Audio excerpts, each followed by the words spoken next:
was like 30 years old when I realized that my whole growing up in Halifax, I had been peeing and pooing in drinking water, for one thing. I just remember that blew my mind. And then I also realized that in Halifax, at that point, we had no treatment plant in the city. So you were also just flushing it into the harbor. Just polluting the harbor. Yeah.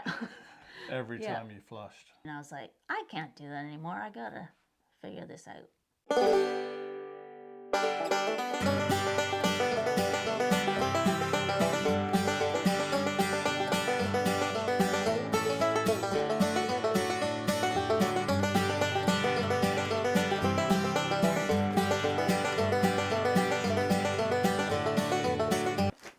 This is our compost toilet.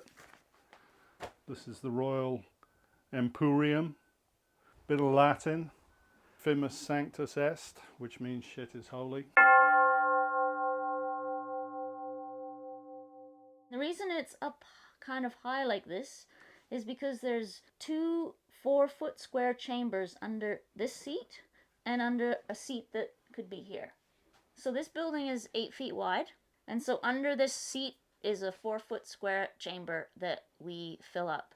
And then when that's full, we move the toilet seat over there and we leave this here for a while. We leave the pile underneath and then we start filling that one. So it's we don't actually have the 2 chambers going at the same time. They're separated.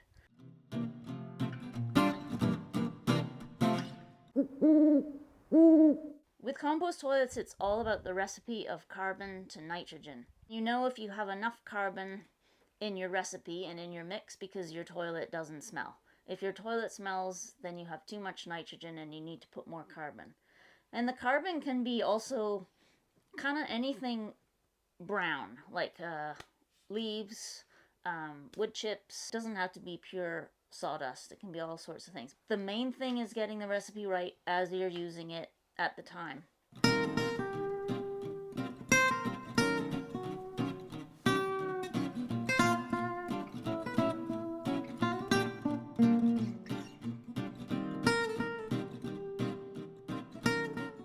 The most important thing about compost toilets is making it easy and not horrible to empty out the chambers and to get the stuff where you need it to be. But we let it sit for a while, and by the time we take it out, it's just like a pile of sawdust with some toilet paper.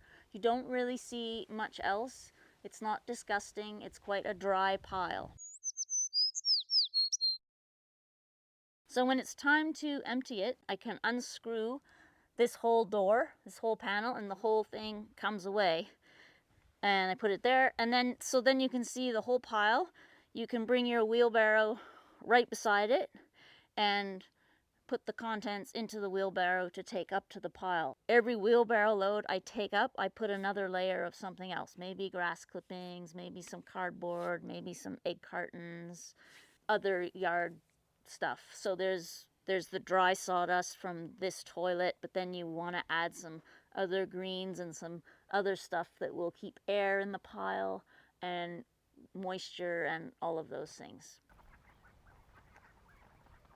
When we first came here and we were living off-grid, we ordered a commercial compost toilet, and then we read that book and decided that we would cancel that order and just make our own toilet. A lot of the commercial compost toilets are called moldering toilets, especially if you're off-grid. They will make compost, but it doesn't get hot enough to be sure you could use it in your garden to grow food, which was what we really wanted to do. Doesn't produce the heat to kill the pathogens. Yeah, a lot of those commercial toilets, you would use them in an orchard, like around trees or on perennial plants that you're not going to eat. To kill all the pathogens, you need the pile to be 50 degrees Celsius, which is about 120 degrees Fahrenheit, for 24 hours. We have 4 chambers here of compost, and so one of them always will be designated for the compost toilet. Our pile, when I pile it up and make the recipe, it gets to about 60 degrees centigrade, which is like 140 degrees Fahrenheit, for about 2 weeks. So I'm pretty happy that it's completely cooked, and I can move the corners if they're not as hot. I can move them into the center and kind of shimmy it around. So we're pretty pleased that it gets hot enough, And then we let it sit and just become compost as you would normally. You're only monitoring it for a couple of weeks, and then you know it's killed everything and you're good to go. It's not very complicated. We're very phobic about our waste products, and when you discover that it actually has value, and you can increase the productivity of your small gardens if you do it safely, there's no such thing as waste, basically. This is the second floor of our house, and just show you another little system of the compost toilet. So the one we showed you outside is where we always poo. This is a little bucket system that is another really good system for compost toilets, so that we can use it at night, especially in the winter. We don't want to necessarily go outside in the night to pee. Same idea as outside. We've got carbon, which is a sawdust. So we always have this thing full of leaves, sawdust, chips, whatever. This whole thing will lift up, and when the bucket is full, which it is now, I can just pick up the whole bucket and take it to the pile. For us, for our purposes, this is just a urine bucket system. And the same thing, if you have enough carbon in it, it will not smell. This bucket will go straight on our regular pile with our kitchen scraps and other things, because it's just urine. And urine is an amazing starter for your compost. You can actually go to the store and buy compost starter, but if you just pee on your pile, that will get it going.